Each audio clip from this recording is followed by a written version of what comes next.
స్థూలకాయం యొక్క నిర్ధారణ. బిఎంఐ అనేది లెక్కించబడిన విలువ. ఇది శరీర క్రొవ్వు శాతాన్ని వివరిస్తుంది. శరీర క్రొవ్వు శాతాన్ని కొలవడం అంత సులభం కాదు మరియు ఖచ్చితమైన విధంగా పరిశీలించకపోతే అవి తప్పుగా కనపడే అవకాశం ఉంటుంది. క్రింద చూపబడిన పరికరాల వినియోగానికి ఖచ్చితంగా శిక్షణ తీసుకోబడాలి మరియు అధిక ఖర్చుతో కూడుకున్నది. అందులో కొన్ని పరిశోధనాశాలల్లో మాత్రమే అందుబాటులో ఉన్నాయి.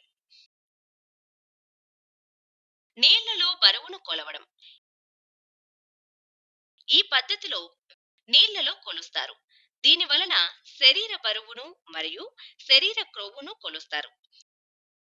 ఇది చాలా ఖచ్చితమైన ఫలితాన్ని ఇవ్వగల పద్ధతి. ఏది ఏమైనా ఇవి ఒక ప్రత్యేకమైన పరిశోధన మరియు పరికరం ఎక్కువ ఖర్చుతో కూడుకున్నది.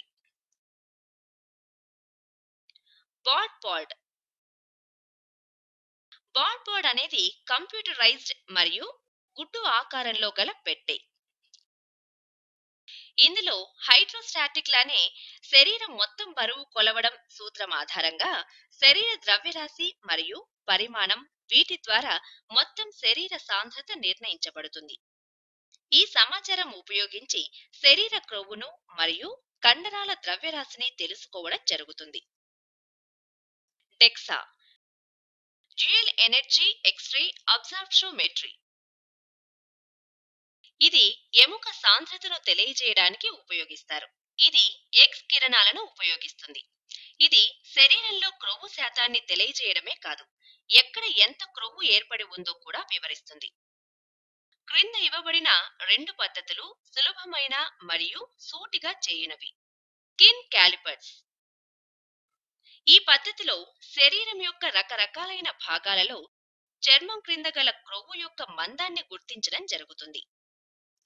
దీన్ని బట్టి శరీరం యొక్క క్రొవ్వు నిష్పత్తిని గణించడం జరుగుతుంది.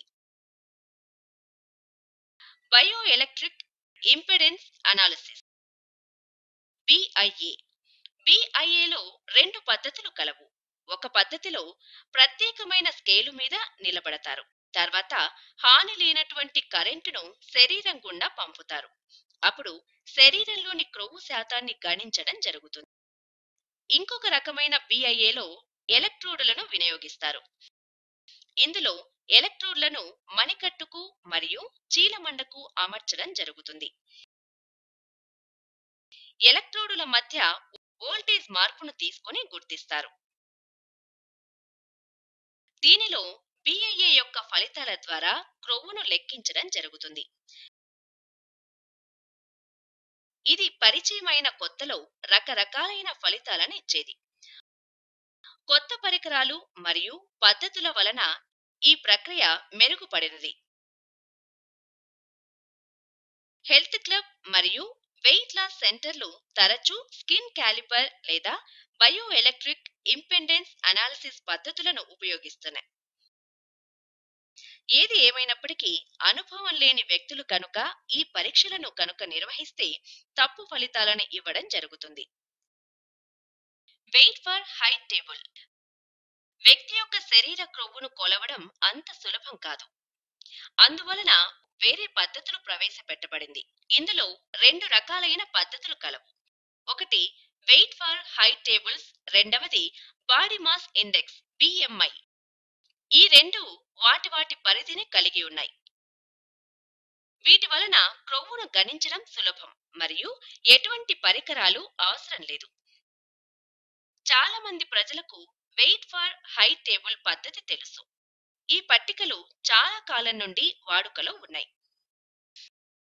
1943లో మెట్రోపాలిటన్ లైఫ్ ఇన్సూరెన్స్ కంపెనీ వారి యొక్క పట్టికను ఊబకాయల బరువు, వ్యాధులను, మరణాలను క్రోడీకరించేందుకు పరిచయం చేయడం జరిగింది. డాక్టర్లు మరియు నర్సులు ఈ టేబుల్స్ ను దశాబ్దాల కాలం నుండి ఉపయోగించడం జరుగుతోంది. వ్యక్తి కనుక అధిక బరువు ఉన్నట్లయితే ఇందులో వ్యక్తి యొక్క ఎత్తుకు తగిన బరువును సూచించడం జరుగుతుంది. ఈ వెయిట్ ఫర్ హైట్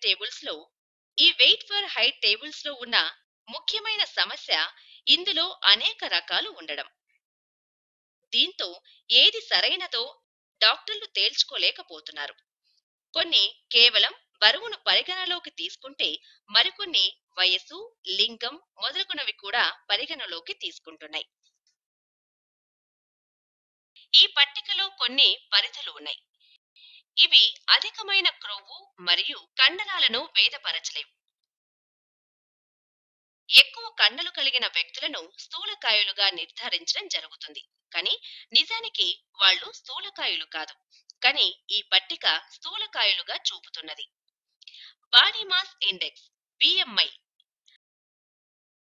ఇది ఒక మెజర్మెంట్. చాలా మంది డాక్టర్లు మరియు రీసెర్చ్ సెంటర్లు దీనిని ఉపయోగించి స్థూలకాయాన్ని నిర్ధారిస్తున్నాయి. BMI గణిత సూత్రాలను ఉపయోగించి బరువును మరియు వ్యక్తి యొక్క ఎత్తును పరిగణలోకి తీసుకొని పని చేయుచున్నది. ఇది వెయిట్ ఫర్ హైట్ టేబుల్స్ పద్ధతి వలె కొన్ని పరిమితులను కలిగి ఉంది. ఈ BMI ప్రక్రియ కూడా శరీరంలో క్రొవ్వు శాతాన్ని నిర్ణయించలేకపోతుంది. కానీ వెయిట్ ఫర్ హైట్ పద్ధతిలోనే BMI కూడా ఉపయోగకరమైనటువంటిది. ఇవి 19 నుండి 70 సంవత్సరాల వారి వరకు అధిక బరువును అంచనా వేయగలుగుతుంది. కానీ ఇది బాడీ బిల్డర్లకు మాత్రం అంత ఖచ్చితమైన పద్ధతి కాదు అని చెప్పవచ్చు. అలాగే అథ్లెట్స్ కి, గర్భిణులకు ఇది అంత ఖచ్చితమైన పద్ధతి కాదు.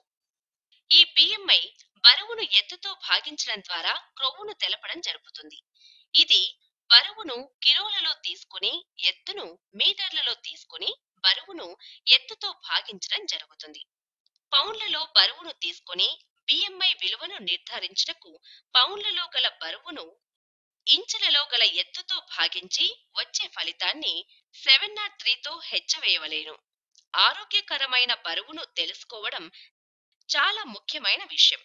20 సంవత్సరాల వయసు కలవారు లేదా అంతకన్నా ఎక్కువ వయసు కలిగిన వారికి 19 నుండి 25 మధ్యలో ఈ BMI విలువ ఉంటే అది ఆరోగ్యవంతమైన బరువుగా వివరించబడుతుంది. BMI విలువ 30కి దాటినట్లయితే స్థూలకాయులుగా నిర్ధారించడం జరుగుతుంది. వారు సుమారు 30 పౌండ్ల అధిక బరువును కలిగి ఉన్నట్లు నిర్ధారించవచ్చు. అధిక బరువు కూడా ఆరోగ్య సమస్యలకు కారణమవుతుంది. ప్రపంచ ఆరోగ్య సంస్థ ఒక తరగతుల పద్ధతిని వినియోగించుకుంటూ BMIని వినియోగించుకుని అధిక బరువును మరియు స్థూలకాయులను నిర్ణయించింది. BMI విలువ 25 నుండి 29.9 వరకు ఉంటే ముందస్తు స్థూలకాయులు అంటారు. BMI విలువ 30 నుండి 34.99 వరకు ఉంటే స్థూలకాయం తరగతి 1గా వివరించింది. BMI విలువ 35 నుంచి 39.99 వరకు ఉంటే స్థూలకాయం తరగతి 2గా వివరించింది. BMI విలువ 40 కన్నా ఎక్కువగా ఉంటే స్థూలకాయం తరగతి 3గా వివరించింది.